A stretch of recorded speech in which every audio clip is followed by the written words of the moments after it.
Assalamualaikum warahmatullahi wabarakatuh. Perkenalkan, nama saya Riki Abnulolik, kelas BKPI 3C.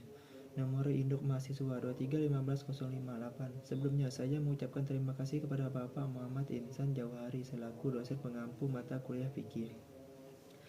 Di sini saya akan menjelaskan secara singkat mengenai pokok-pokok pembahasan pada mata kuliah fikih berdasarkan apa yang telah dijelaskan dalam makalah-makalah yang sudah dipresentasikan oleh seluruh rekan kelas. Pokok pembahasan pertama yakni mengenai syariah fikih dan usul fikih. Berdasarkan apa yang telah dipaparkan dalam makalah, ada beberapa pokok pembahasan yang telah dijelaskan yakni: yang pertama, syariah. Syariah secara singkat dapat diberikan sebagai jalan yang lurus, atau dalam hal ini merupakan jalan yang lurus menuju kebenaran yang ditetapkan oleh Allah, yang mana telah mengatur semua aspek kehidupannya, baik dari secara beribadah, sosial, transaksi, maupun hukum. Syariah merupakan sumber hukum dasar dalam ajaran Islam. Contohnya antara lain adalah sholat 5 waktu, puasa, serta zakat. Kemudian yang kedua, merupakan sebuah pemahaman atau ilmu yang khusus membahas tentang hukum-hukum praktis berdasarkan dari dalil Al-Quran, hadis, ijma, hingga qiyas. Di antara bagian dari ilmu fikih adalah fikih ibadah, fikih jinayah, fikih muamalah, fikih munakahat, dan fikih waris. Kemudian yang ketiga, usul fikih merupakan sebuah disiplin ilmu yang membahas metode-metode yang dipakai para ulama untuk menetapkan hukum-hukum fikih, antara lain ijma, qiyas, dan istihsan. Pembahasan kedua mengenai sejarah pengembangan fikih. Dalam makalah ini dijelaskan beberapa pokok pembahasan antara lain. Yang pertama, fikih pada masa Rasulullah. Dimulai pada saat Rasulullah diangkat dan menyampaikan wahyu. Pada masa ini, hukum yang diterapkan berfokus pada usuluddin, prinsip-prinsip agama, dan juga mencakup moral, nilai, dan karakter seperti kejujuran, keadilan, kesempurnaan, rasa syukur, kesabaran, kerendahan hati, serta integritas. Kemudian yang kedua, fikih pada masa sahabat. Pada masa ini, setelah wafatnya Rasulullah, mulai pada abad 11 Hijrah dengan landasan hukum dasar yang sudah sempurna, yakni Al-Quran dan hadis. Namun ada beberapa kasus yang memaksa para sahabat untuk mencari naas dari Al-Quran dan hadis, meski pada akhirnya tidak ditemui yang persis, sehingga para sahabat mulai berijtihad berdasarkan ijtihad jam'i dan fardi.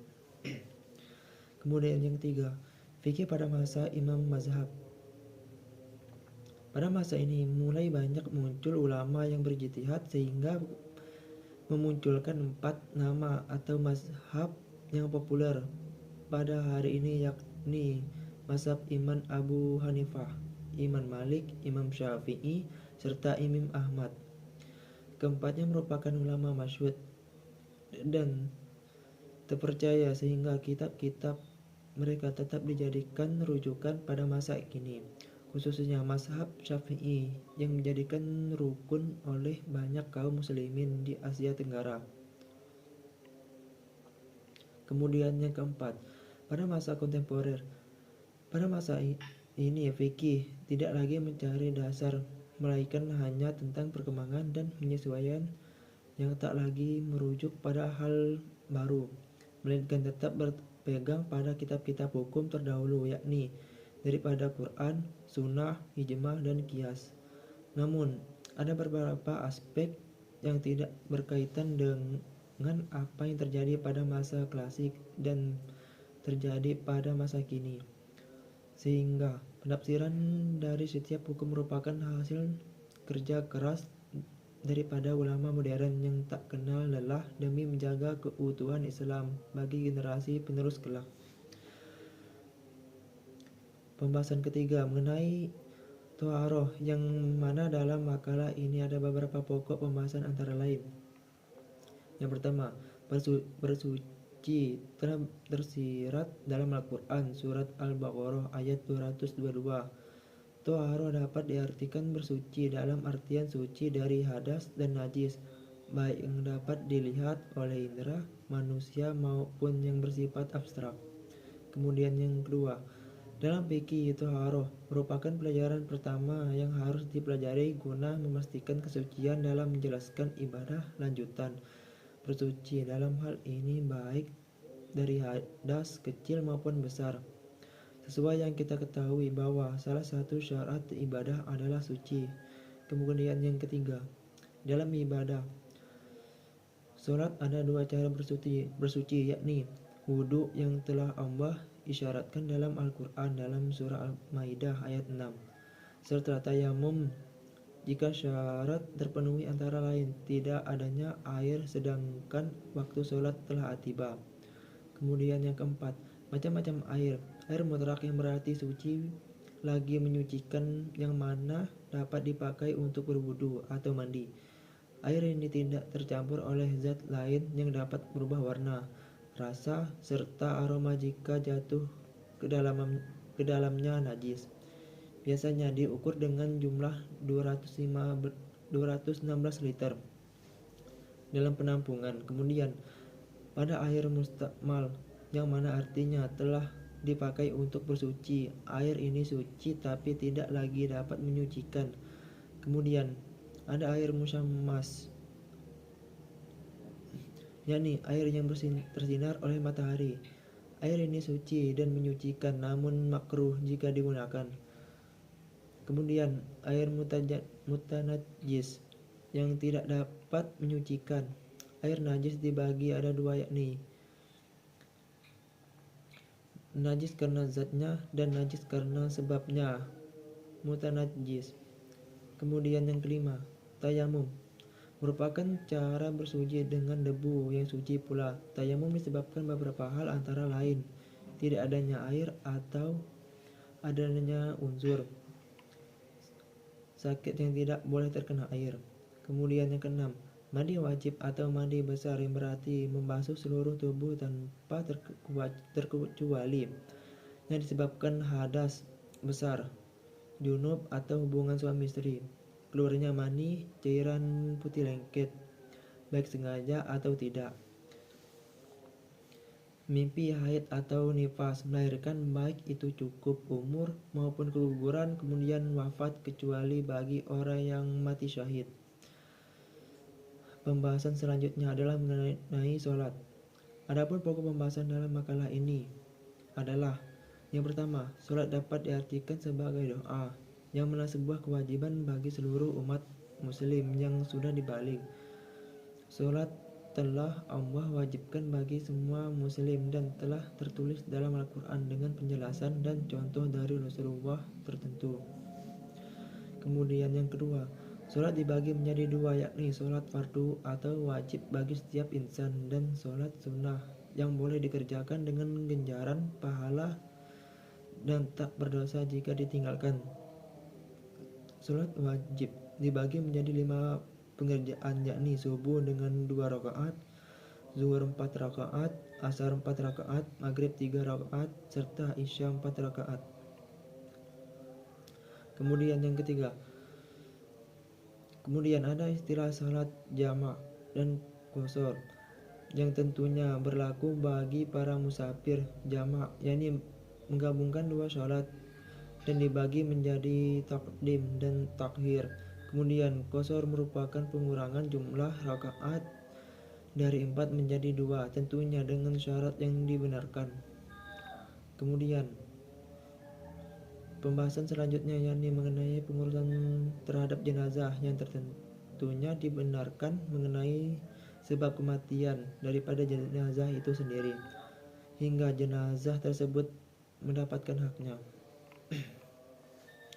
Yang pertama, jenazah berhak untuk dimandikan dan tentunya oleh orang-orang yang dibenarkan memandikan jenazah yang tersebut, baik dari pihak keluarga maupun pihak lain yang memang sudah ditetapkan.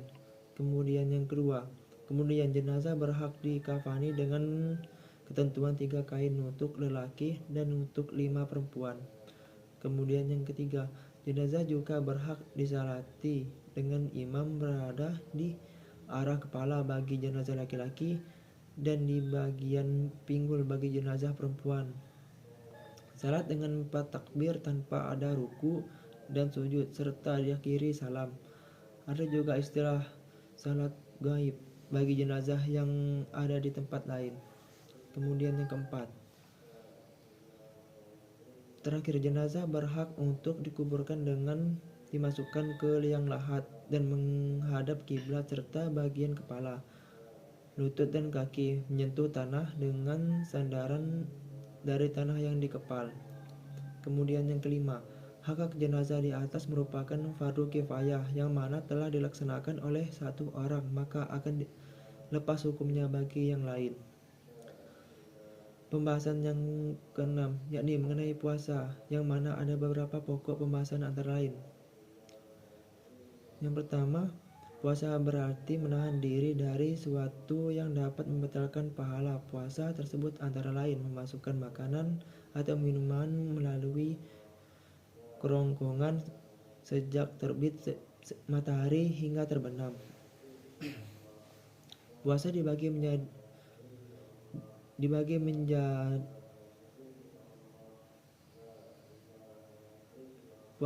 menjadi puasa wajib dan sunnah.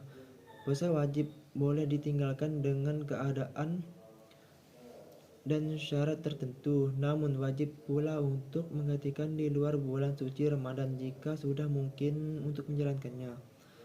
Kemudian yang ketiga, puasa hanya diperuntukkan bagi kaum muslimin yang baligh dan berakal serta mendapat perbedaan mana yang baik dan yang benar. Kemudian yang keempat, dalam puasa juga disunahkan untuk sahur dan berbuka tepat pada waktunya dan dengan air serta makanan manis. Kemudian yang kelima, puasa wajib ada 3, yakni puasa bulan Ramadan, puasa kafarat, dan nazar. Pembahasan terakhir yakni mengenai zakat bagi kaum muslimin yang bernyawa dan mampu pastinya. Adapun pembahasan dalam makalah ini antara lain, yang pertama, zakat secara bahasa murni atau memurnikan harta dengan mengeluarkan bagian tertentu untuk orang-orang tertentu. Kemudian yang kedua, zakat dibagi menjadi zakat fitrah yang wajib bagi laki-laki atau perempuan baik besar atau kecil di bulan Ramadan hingga hari fitri, boleh dengan uang maupun beras sesuai ketentuan dan kesepakatan ulama pada wilayah tertentu. Kemudian yang ketiga, kemudian ada zakat mal atau zakat harta yang seutuhnya milik orang tersebut dan sudah mencukupi syarat untuk mengeluarkan zakat, antara lain zakat emas, perak, zakat uang, zakat perhiasan, zakat hewan ternak, zakat pertanian, serta zakat perdagangan dan zakat harta hewan. Kemudian yang keempat, adapun orang yang berhak atas zakat antara lain fakir miskin, amil zakat, mu'alaf, budak, orang yang berhutang, serta orang yang berijtihad. Sekian penamparan kesimpulan materi fikih BKPI 3C.